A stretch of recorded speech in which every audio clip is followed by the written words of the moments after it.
بات یہ ہے کہ یہ ماں سے جو لوگ دور ہو گئے ہیں، باپ سے جو لوگ دور ہو گئے ہیں، ان کا بھولا ہوا سبق ان کو یاد دلایا جا رہا ہے، ان کا بھولا ہوا سبق انہیں بتایا جا رہا ہے۔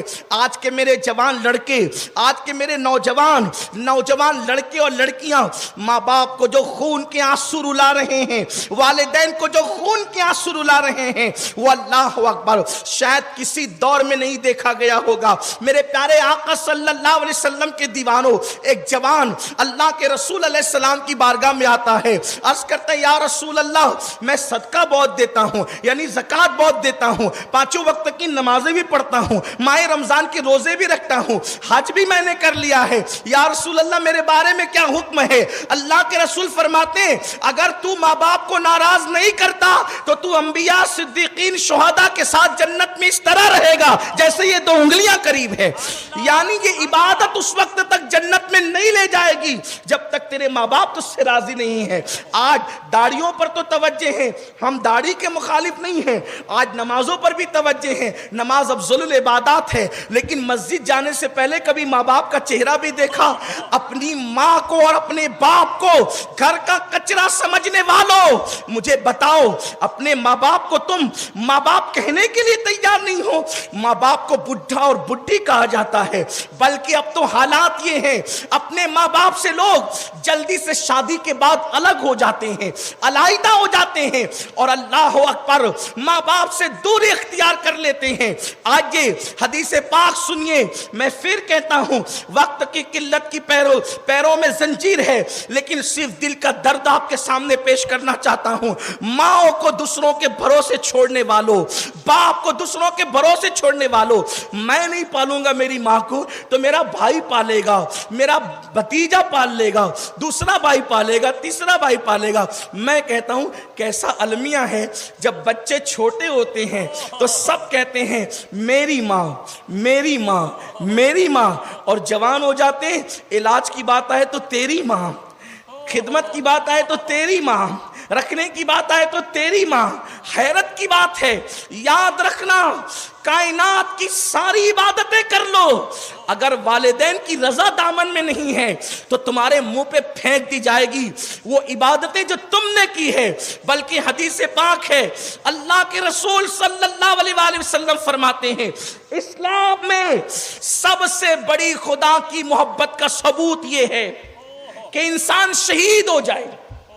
شہید کا معنی ہوتا ہے گواہی دینے کے، تو شہید کو جو سر کٹا دے اللہ کی راہ میں، جان دے دے، اس کو شہید اس لیے کہتے ہیں کہ اس نے اللہ کی محبت کی گواہی دے دی ہے۔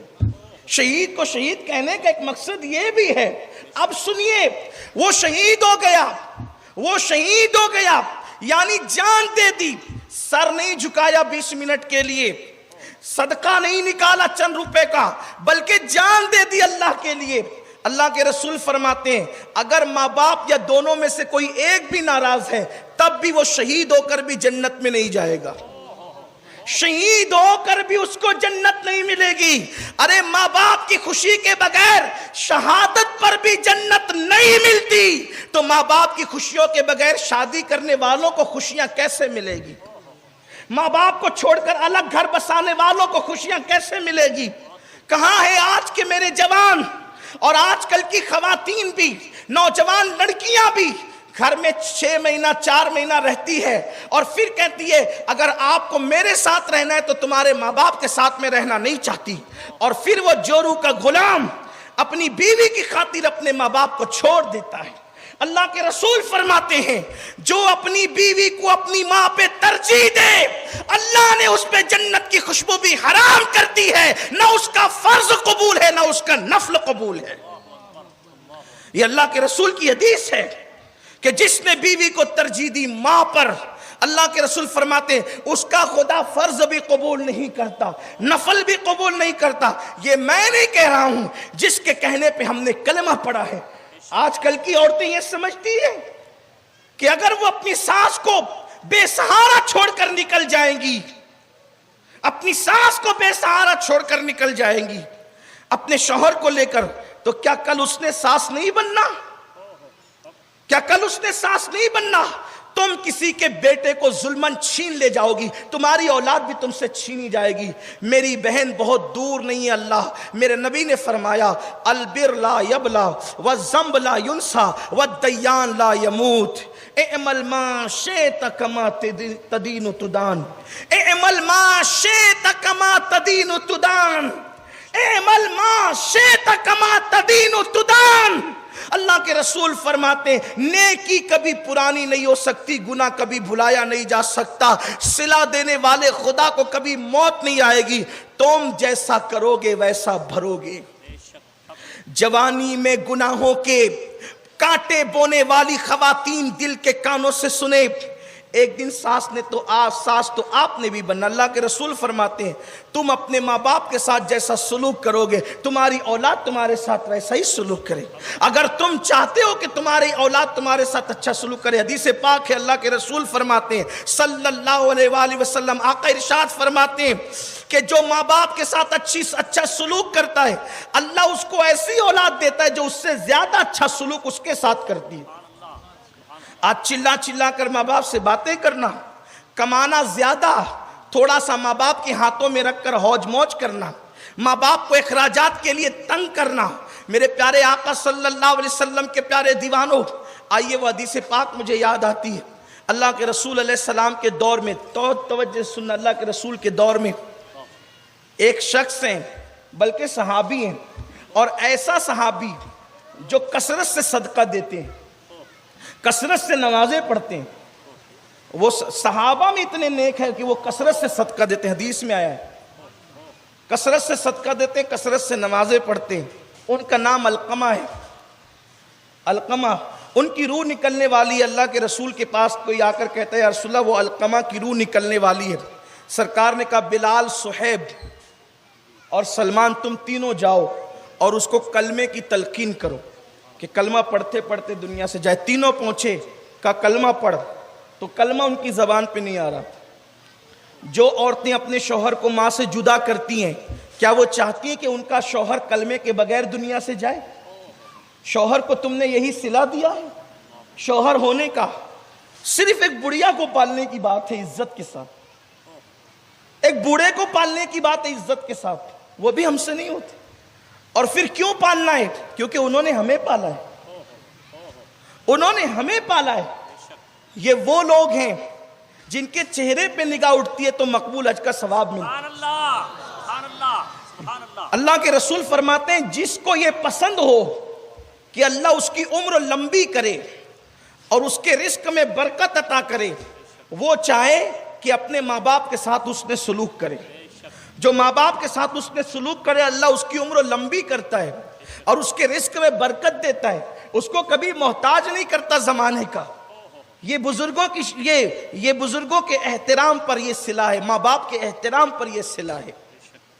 بلکہ قرآن تو کہتا ہے ماں باپ کے ساتھ اس طرح پیش آؤ فلا تقل لہما اوف، ان کے سامنے اوف یعنی ہوں بھی مت کہو۔ ماں باپ کے سامنے ہوں کہنا بھی جائز نہیں۔ اس کی تفسیر میں عبداللہ ابن عباس لکھتے ہیں کہ اللہ کے رسول نے فرمایا اگر اف سے بھی اور کم اور ہلکا تکلیف دینے والا کوئی لفظ ہوتا تو اللہ اس کا تذکرہ کرتا، لیکن اف سے زیادہ ہلکا کوئی لفظ نہیں ہے۔ اس کا مطلب ماں باپ کے سامنے اف کہنے کی بھی اجازت نہیں ہے، اور ماں باپ کے سامنے جب بیٹھو تو ایسی عاجزی سے بیٹھو جیسے کوئی غلام اپنے آقا کے سامنے بیٹھا ہے۔ ارے جس کے یہاں لوم چلاتے ہو اس کی تو چاپلوسی کرتے ہو، اور ماں باپ کے سامنے سینہ تان کر آستینیں کھول کر کھڑے رہتے ہو۔ ترقی کرنے چلے ہو، کس کو ترقی ملے گی؟ ماں باپ کے گستاخوں کو، جن کو شہید ہو کر بھی جنت نہیں مل سکتی، ان کو دنیا میں کیا خاک ترقی ملے گی؟ ترقی کا اسی کا مقدر ہے جس کے دامن میں ماں باپ کی دعا ہے۔ سب کی چاپلوسیاں کرتے ہو، کبھی ماں باپ کے سامنے بھی تو غلاموں کی طرح رہو، ان کے سامنے بھی تو کبھی ماں باپ کے سامنے بھی تو کبھی عاجزی کرو۔ اللہ نے فرمایا ان کے سامنے اوف بھی مت کرنا، یعنی ہوں وہ کوئی جواب دینا بک بک کرے نا، ہنسنا نہیں، ہوں نہیں کرنا۔ اگر وہ بیٹھے ہو تو ان کے سامنے کتاب پڑھنا بھی بے ادبی ہے، اور تو کون سی کتاب پڑھ سکتا ہے؟ تو کون سی کتاب پڑھ سکتا ہے ماں باپ کے سامنے بیٹھ کر؟ لا کتنی بڑی بھی کتاب، اس کے کتنے صفحات پڑھ سکتا ہے؟ پڑھ اور مجھے بتا اس پہ ثواب کتنا ملے گا۔ ارے کتاب میں درجنوں گھنٹے نظر لگا کر تجھے جو ثواب نہیں مل سکتا، ایک سیکنڈ میں ماں کا چہرہ دیکھنے پہ ملے گا، کیونکہ اللہ کے رسول نے کہا ماں باپ کے چہرے کو محبت سے دیکھو تو مقبول حج کا ثواب نصیب ہوتا ہے۔ سوچو تو صحیح۔ اسی لیے وہاں کتاب نہیں پڑھنا، وہاں بیٹھ کے کتاب نہیں پڑھنا، وہاں تو ان کا چہرہ پڑھنا ہے، اس لیے کہ کتابیں پھر پڑھی جا سکتی ہے، لائبریریاں زندہ رہے گی، لیکن وہ چہرہ قبر میں چلا گیا تو پھر کبھی پڑھا نہیں جا سکتا۔ لوگ صرف نماز روزہ حج و زکوٰۃ کو دین سمجھتے، ماں باپ کی قدر بھول گئے، ماں باپ کی قدر فراموش کر گئے۔ میں تو دیکھتا ہوں کہ جو دینداری کے ٹائٹل لے کے پھرتے ہیں ان کے پاس بھی اب میں ماں باپ کی قدر نہیں دیکھتا، ان لوگوں کے پاس بھی وہ قدر نہیں ہے جو حدیث میں آئی ہے، جو حدیث میں پڑھ رہا ہوں، میں نہیں دیکھ رہا ہوں۔ شاید میری نظروں میں کوئی کوتاہی ہو گئی ہو، لیکن بہرحال مجھے نظر نہیں آ رہا ہے۔ حضرت یوسف علیہ السلام باپ کے آنے پہ اٹھ کر کھڑے نہ ہوئے تو قدرت نے کہا یوسف اب کے بعد تیری نسل میں کوئی نبی پیدا نہیں ہوگا۔ اپنے ابا بھی آتے ہیں، لیڈروں کے لیے کھڑے ہونے والوں، کبھی باپ کے لیے بھی کھڑے ہوئے ہو؟ لیڈروں کے لیے کھڑے ہونے والوں کبھی ماں کے لیے بھی اٹھ کے کھڑے ہوئے ہو تعظیم میں؟ جناب یوسف علیہ السلام، لیکن اس کے بعد حضرت یوسف علیہ السلام کو اولاد ہی نہیں ہوئی۔ اللہ کی شان یہ، اس سے پہلے اللہ نے 10 بیٹے دیے، 10 کے 10 نبی ہوئے، بعد میں نبوت تو خاندان میں، لیکن اس کے بعد کوئی بیٹا نہیں ہوا۔ آپ کیا سمجھتے ہیں ماں باپ کو؟ گھر کا کچرا، لوگوں کے سامنے عاجزی کرتے ہو دکھاوے کی، کبھی ماں باپ کے سامنے بھی اتنی پیور محبتیں کہیں نہیں ملے گی آپ کو۔ ہر محبت میں مفاد پوشیدہ ہے۔ یہ وہ دیکھو، میں نے یہ بات تمہیں پہلے بھی سمجھائی تھی، شاید آپ بھول گئے ہو یا یاد نہ رکھا ہو۔ ہر آدمی اپنی صفات سے محبت کرتا ہے، کوئی اپنی ذات سے محبت نہیں کرتا۔ مقرر سے کیوں محبت ہے؟ کہ وہ مقرر ہے، صفت ہے۔ قاری سے کیوں محبت ہے؟ قرات کرتا ہے، صفت ہے۔ عالم سے کیوں محبت ہے؟ علم ہے، صفت ہے۔ اپنی ذات سے کوئی محبت نہیں کرتا۔ مطلب اگر یہ ذات سے محبت کرتے تو جب ننگے گھومتے تھے تب انہوں نے محبت کیوں نہ کی؟ کھڑے پیشاب کرتے تھے بستر میں تب انہوں نے محبت کیوں نہ کی؟ تب تو لوگ نفرت کرتے تھے، ناک بند کرتے تھے بدبو دیکھ کر۔ لیکن اس وقت تو جب ہم جاہل تھے، عالم نہ تھے، قرات کرنا نہ جانتے تھے، ادب نہ جانتے تھے، یعنی اس وقت تو صفات نہیں تھی، صرف ذات تھی، تب کسی نے اپنی جان سے زیادہ پیار کیا تو اسے ماں باپ کہتے ہیں۔ یہی بات ہے نا، یہ ماں باپ کی شان ہے، ان کی قدر نہیں کرتے آج لوگ۔ بہرحال دور نہ نکلے بات اختتام کو پہنچتی ہے کہ حضور نے 3 صحابہ کو بھیجا، حضرت سلمان، بلال، صہیب رضوان اللہ تعالی علیہم اجمعین۔ گئے کلمہ پڑھ، نہیں پڑھ پا رہے تھے کلمہ۔ کون؟ نبی کے صحابی، روئے زمین پر سب سے افضل ترین مخلوق کا نام ہے صحابی۔ انبیاء کے بعد ان جیسی مخلوق نہیں ہے، انبیاء کے بعد ان سے بڑی مخلوق انسانوں میں روئے زمین پر نہیں ہے، وہ شان والے لوگ ہیں۔ لیکن یہ مسلمانوں کے لیے عبرت۔ بلال حبشی آئے، یا رسول اللہ صلی اللہ علیہ وسلم، القمہ کثرت سے صدقہ دیتا تھا، نمازیں پڑھتا تھا، روزے رکھتا تھا، بہت نیک تھا، لیکن وہ کلمہ نہیں پڑھ پا رہے۔ حضور علیہ السلام فرماتے ہیں اس کی امی ہے؟ جی یا رسول اللہ ہے۔ قاصد کو بھیجا، اگر تم آنا پسند کرو تو میری بارگاہ میں آؤ، اور اگر تمہیں تکلیف ہو تو میں خود آتا ہوں۔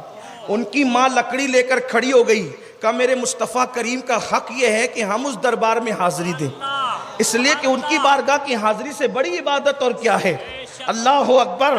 تو ان کی ماں لکڑی ٹیکتے ہوئے آئی، سرکار نے فرمایا تو جھوٹ بول یا سچ بول، مجھے بتا دیا گیا ہے حقیقت کیا ہے، لیکن بتانا سچ کہ تیرے بیٹے سے تو راضی ہے کہ ناراض؟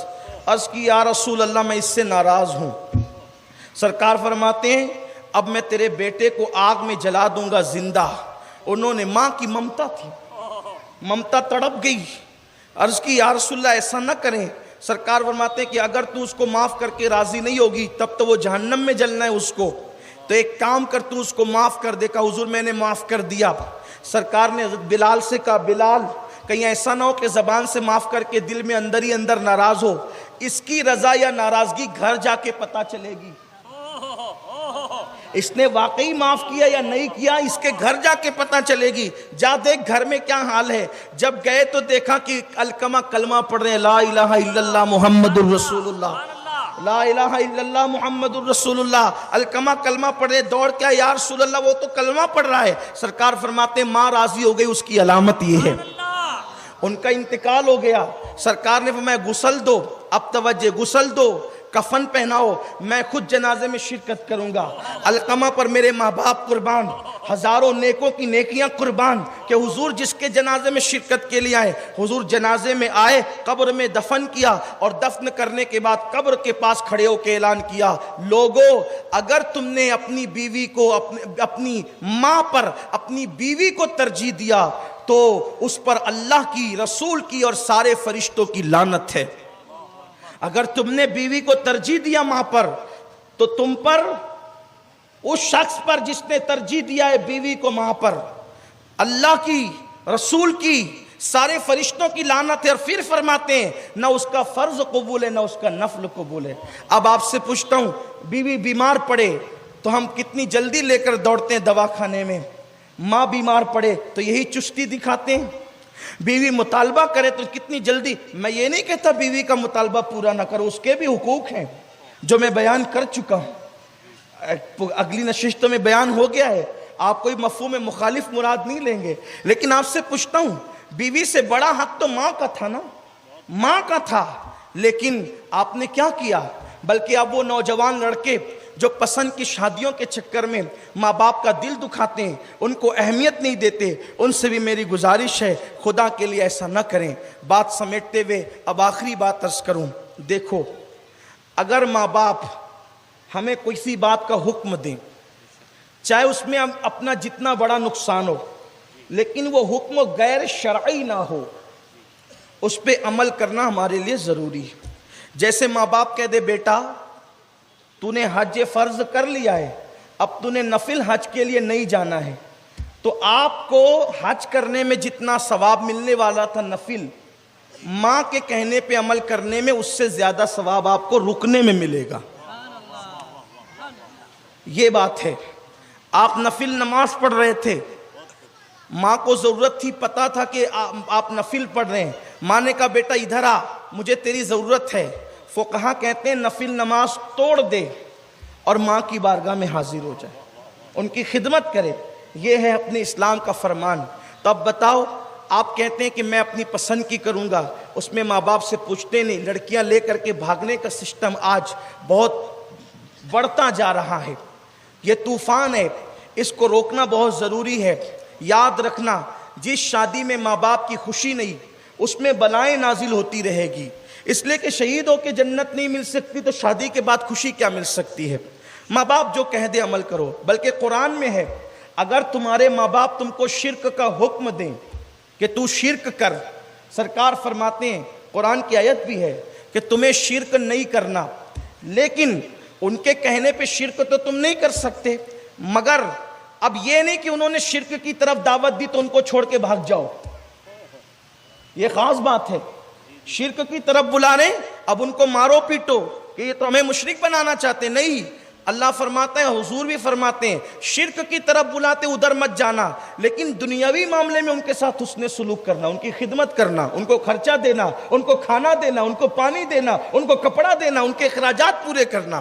اللہ کے رسول علیہ السلام فرماتے ہیں, میرے صحابہ کیا میں تم کو نہ بتاؤں کہ سب سے بڑا گناہ کیا ہے؟ حضور کہتے سب سے بڑا گناہ کیا ہے؟ سب سے بڑا گناہ کیا ہے؟ حضور علیہ السلام تکیہ لگا کر بیٹھے تھے, حضور علیہ السلام نے تکیہ چھوڑ دیا اور اٹھ کر کے یعنی کہ آقا کریم علیہ السلام جو ہے تکیہ چھوڑ کر کے, جس کو لوگ اپنی زبان میں کہتے ہیں سیدھے ہو کے بیٹھ جانا. میرے نبی جس حیت میں ہے وہی سیدھی حیت ہے, لیکن لوگ جس کو کہتے ہیں اپنے الفاظ میں سیدھے ہو کے بیٹھ جانا, حضور اس کیفیت میں آ گئے. ورنہ اللہ کی عزت کی قسم, وہ ان کی جو کیفیت ہے وہی سیدھی کیفیت ہے، اس سے ہٹ کر کے کوئی سیدھا نہیں ہو سکتا. ہاں لیکن وہ تکیے سے بیٹھے تھے، تکیہ چھوڑ دیا، اور آقا کریم علیہ السلام جو ہے، اب آپ سمجھ سکتے ہیں نا میں کیا کہنا چاہتا ہوں. پھر فرمایا سب سے بڑا گناہ کیا ہے؟ صحابہ بالکل اٹینشن ہو گئے. جی یا رسول اللہ. سرکار فرماتے ہیں شرک کرنا، اللہ کے ساتھ کسی کو شریک ٹھہرانا، یہ سب سے بڑا گناہ ہے، اور ماں باپ کی نافرمانی کرنا یہ سب سے بڑا گناہ. مشرک جنت میں نہیں جائے گا اور ماں باپ کا نافرمان جنت میں نہیں جائے گا. حضور نے فرمایا نافرمانی تو ہو رہی ہے آج. آئیے جو بات کہنے چلا تھا اختتام پہ، ماں باپ اگر کہہ دے یہ کام نہیں کرنا آپ چھوڑ دو، بلکہ حضور کی ایک حدیث ہے ماں باپ کہہ دے نا تو تیرے اپنے بال بچوں کو چھوڑ دے، تو آپ کہیں جی بالکل. ہوں نہیں کہہ سکتے آپ، حدیث ہے، اللہ کے رسول کی حدیث ہے، ہوں نہیں کہہ سکتے. لیکن یہاں بال بچوں کے لیے ماں باپ چھوڑ دیتے. بال بچوں، حالانکہ مجھے یقین ہے یہ تو صرف ہمیں عظمت بتانے کے لیے کہا گیا ہے، ورنہ کون ماں باپ کہیں گے یار کہ بال بچے چھوڑ دیں، یہ پاگل ہیں کیا؟ بلکہ ہم نے تو اپنے بڑے بوڑھوں سے سنا، ہمارے بڑے بوڑھے ہی بیٹھے ہوئے ہیں کہ بیٹوں سے زیادہ پوتا پوتیوں سے پیار ہوتا ہے. تو انہوں نے کب چاہنا ہے، انہوں نے کب چاہنا ہے کہ چھوڑ دیں اپنی پوتا پوتی؟ یہ نہیں ہو سکتا. لیکن اہمیت بتانے کے لیے بات کہی جا رہی ہے، تب بات یاد آتی ہے اور اختتام کو پہنچتی ہے. دیکھو بڑے سے بڑا نقصان اٹھاؤ. ایک بہت بڑے صوفی بزرگ ہے امام ابو القاسم القشیری الحوازنی رحمۃ اللہ علیہ. امام ابو القاسم کون ہے؟ ان کی عظمت پہلے سن لو. تصوف پر ان کا رسالہ ہے، رسالہ کشیریہ. اب یہ رسالہ کشیریہ کیا ہے پتہ ہے؟ بندہ نواز گیسو دراز اس کو پڑھتے تھے علم حاصل کرنے کے لیے. مخدوم اشرف جہانگیر سمنانی پڑھتے تھے اس کو طریقت کی منزلیں جاننے کے لیے.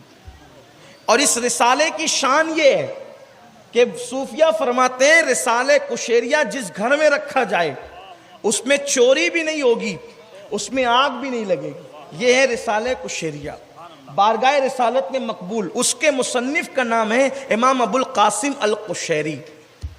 اس کی شرح لکھی ہے بندہ نواز گیسو دراز نے، بڑے بڑے بزرگوں نے اس کی شروحات لکھی ہے. امام غزالی جیسے لوگ اس کو پڑھتے ہیں، شیخ ابو طالب مکی جیسے لوگ اپنی کتابوں میں اس کا حوالہ دیتے ہیں. شیخ شہاب الدین عمر سہروردی جیسے لوگ، حضرت بابا فرید الدین گنج شکر جیسے لوگ، سرکار غریب نواز جیسے لوگ اس کتاب کو اپنے مطالعے میں رکھتے ہیں. اب اس سے پتا چلا کہ جس کتاب کی اتنی اہمیت ہے کتاب کے مصنف کی اہمیت کتنی ہوگی. یہ امام ابو القاسم کشیری ہے. لیکن آپ کی معلومات کے لیے بتا دوں، اہل علم جانتے ہیں کہ یہ کسی مدرسے میں پڑھا ہوا عالم نہیں ہے. یہ امام ابو القاسم کشیری کسی مدرسے میں پڑھا ہوا عالم نہیں ہے یہ. اور یہ ہے 1000 کتابوں کے مصنف.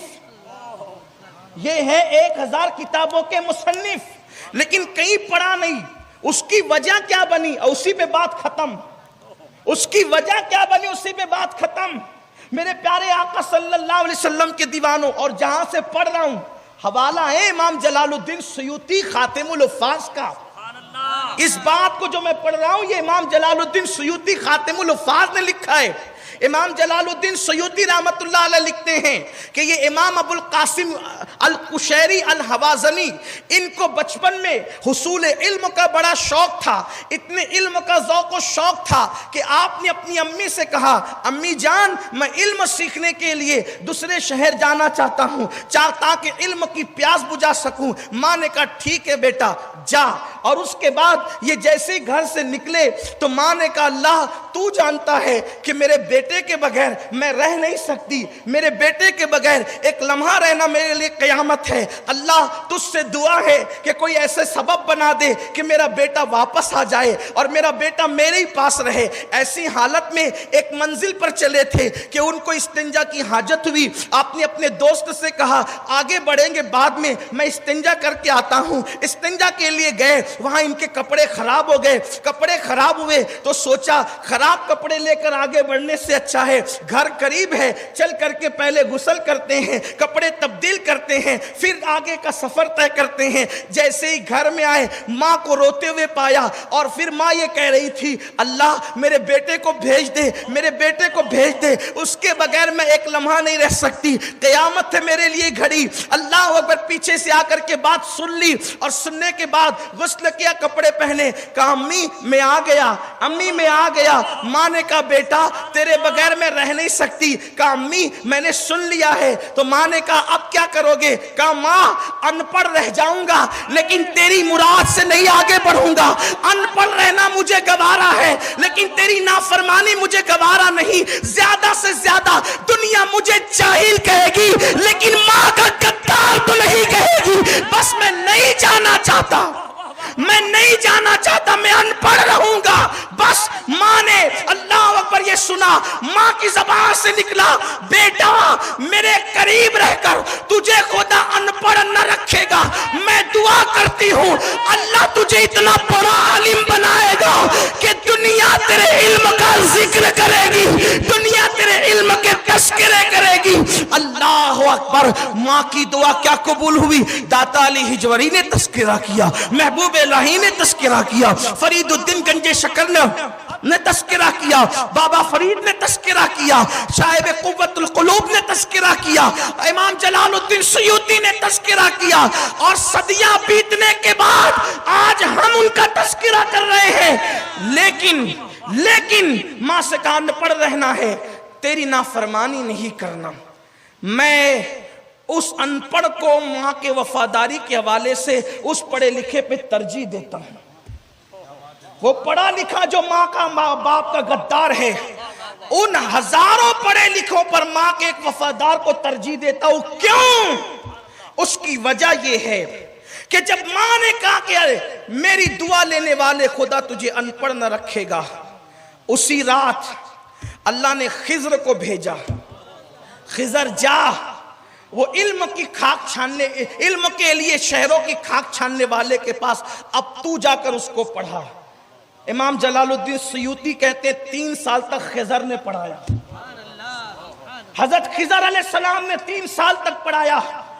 ماں باپ سے نفرتیں کرنے والوں، ان کے لیے موت کی دعائیں کرنے والوں، سوچو ماں باپ کی دعاؤں کا مقام کیا ہے، ماں باپ کے وفاداروں کے مرتبے کیا ہے۔ ارے بیگم کو لے کر کے بائک پر ذرا گھمانے نکلتے ہو، کبھی بوڑھی ماں کو بھی لے کر نکلو نا۔ آپ اس پہ ہنستے ہیں، وہ ماں کا دل کتنا خوش ہوگا، کبھی یہ بھی تو سوچو نا۔ پارکوں میں ذرا کبھی امی کو بھی لے کر کے جاؤ نا، اس کا دل کتنا خوش ہوگا۔ ارے ہم نے تو دیکھا یہ نفسیات ہے کہ جب اوروں کے سامنے بوڑھی ماں کا کوئی ہاتھ چومتا ہے تو اس ماں کا سینہ 36 کا ہو جاتا ہے نا۔ آج میرے بیٹے نے میرا ہاتھ چوما ہے، اور وہ محلے کی دوسری عورتوں سے کہتا ہے تجھے پتا ہے میرا بیٹا ہاتھ چوم کے نکلتا ہے، اس میں ماں کا کوئی بھلا نہیں ہے، بھلا تیرا ہے، اس لیے کہ ضمانت دی گئی جو بیٹا ماں کی دعا لے کر نکلتا ہے قدرت اس کے سارے کام کو پورا کرنے کا ذمہ اپنے کرم پر لے لیتی ہے۔ جو دعا لے کے نکلتے ہیں ان کے کام رکتے نہیں ہیں، ان کے کام پورے ہوتے ہیں۔ اللہ نے خضر کو بھیجا، خضر کون ہے یار؟ جہاں جناب موسیٰ جاتے ہیں علیہ السلام، اس خضر کو بھیجا امام قشیری کو پڑھانے کے لیے، امام بنانے کے لیے قشیری کو بھیجا، قشیری کے پاس پڑھانے کے لیے حضرت خضر کو بھیجا۔ خضر آئے، 3 سال تک اتنا مضبوط پڑھایا کہ یہ بن گئے امام القشیری، امام القشیری۔ اب انہوں نے لکھی 1000 کتاب۔ ابھی بات ختم نہیں ہوئی، ماں کی دعا حاصل کر کے یہ عالم بننے والے قشیری کا تذکرہ ہم نے چھیڑا ہے، ذرا آگے دھیان سے سنیں۔ 1000 کتنی کتابیں لکھی؟ 1000 کتابیں لکھی، ہزاروں مریدین ہوئے، ہزاروں شاگردوں کو پڑھایا، اور وہ ہزاروں کتابیں لکھ کر رسالے قشیریہ اور چند کتابوں کے علاوہ 1000 کتابیں ایک پیٹی میں بند کیا۔ بند کرنے کے بعد سب سے معتبر اور معتمد خلیفہ کو بلایا، بیٹے جا اور یہ 1000 کتابوں کا صندوق لے جا کر کے دریا میں ڈال دے، اس کو لے جا کر دریا میں ڈال دے۔ یہ شاگرد تھا لالچی، اس نے سوچا 1000 کتابوں کا ذخیرہ اور دریا میں ڈال دوں، پانی میں ڈال دوں، خزانہ علم کا ضائع کر دوں، ارے تالا توڑ کے پڑھوں گا تو کتنا بڑا کیا کیا لکھا ہوگا استاد نے، استاد ابو القاسم نے کیا کیا لکھا ہوگا۔ ابن الجوزی ان کو استاد لکھتے ہیں، جنہوں نے ان سے نہیں پڑھا وہ بھی ان کو استاد لکھتے ہیں، بڑے بڑے صوفیہ ان کو استاد، یہاں حد تو یہ کہ داتا علی ہجوری بھی ان کو استاد ابو القاسم لکھتے ہیں۔ جس نے پڑھا ہی نہیں، جو شاگرد ہی نہیں بنا کس کا، دنیا اس کو استاد لکھ رہی ہے، داتا صاحب جیسا استاد لکھ رہا ہے۔ یہ ماں کی دعا کا اثر، ماں کی دعا۔ 1000 کتابیں دی، جاؤ دریا میں ڈالو۔ وہ شاگرد گیا، گھر میں کتابیں چھپا دی، آیا سرکار دریا میں ڈال دی کتابیں، کیا دیکھا؟ کچھ نہیں، دریا میں ڈال دی۔ کہا جھوٹا ہے تو نے دریا میں نہیں ڈالا، تو نے دریا میں نہیں ڈالا۔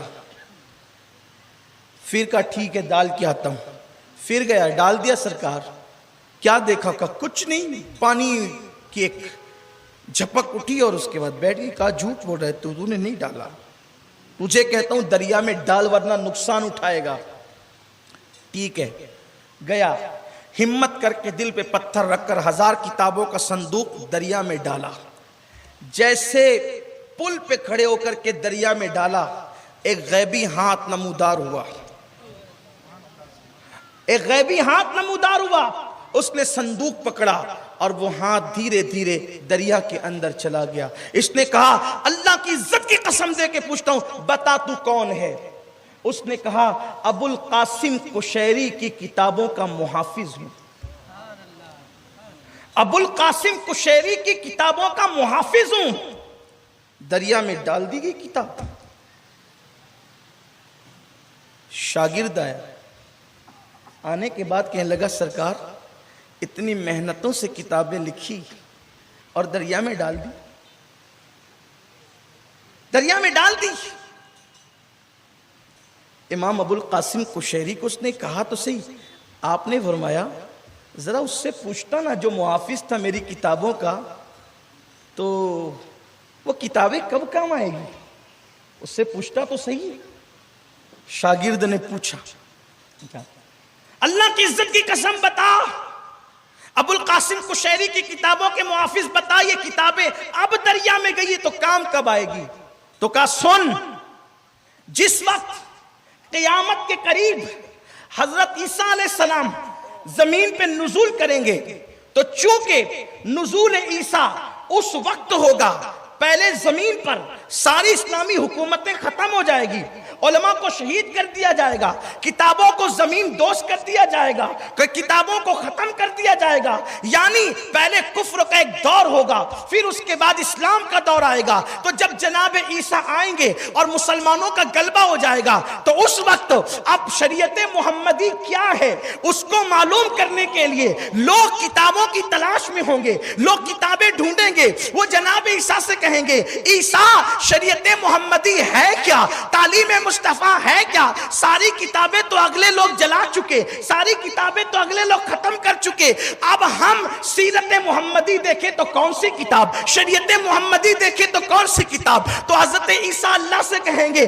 مولا تیرے بندوں کو ہدایت اور رہنمائی کے لیے کتابیں چاہیے۔ اللہ فرمائے گا فلاں دریا پہ جاؤ اور 2 رکعت نفل نماز پڑھو اور دعا کرو، پھر ہمارا کرشمہ دیکھو۔ تو اس وقت اس دریا کے پاس جس میں ڈالی گئی ہے کتابیں، وہاں جناب عیسیٰ 2 رکعت نماز پڑھیں گے اور قوموں کی معلومات میں اضافے کے لیے حضرت عیسیٰ دعا کریں گے، پھر وہی ہاتھ باہر نمودار ہوگا اور وہ 1000 کتابوں کا صندوق نکلے گا، اور وہ صندوق نکلنے کے بعد اس وقت وہ امت محمدیہ کے کام آئے گی کتابیں۔ تو اس وقت جناب عیسیٰ کہیں گے حضرت عیسیٰ کہیں گے جبریل سے جبریل ان کتابوں کا مصنف کون ہے؟ ان کتابوں کا مصنف کون ہے؟ تو جبریل کہیں گے ابو القاسم قشیری ان کتابوں کا مصنف ہے جس کی کتابیں محفوظ کی گئی۔ تو جناب عیسیٰ کہیں گے مصنف تو بہت ہوئے لیکن اس کی کتابیں ہی کیوں محفوظ رہی، اسی کی کتابیں کیوں محفوظ رہی؟ تو جبریل کہیں گے ماں کی خدمت کر کے ماں کو راضی کیا تھا، اس لیے اللہ نے اس کی کتابوں کو یہ مرتبے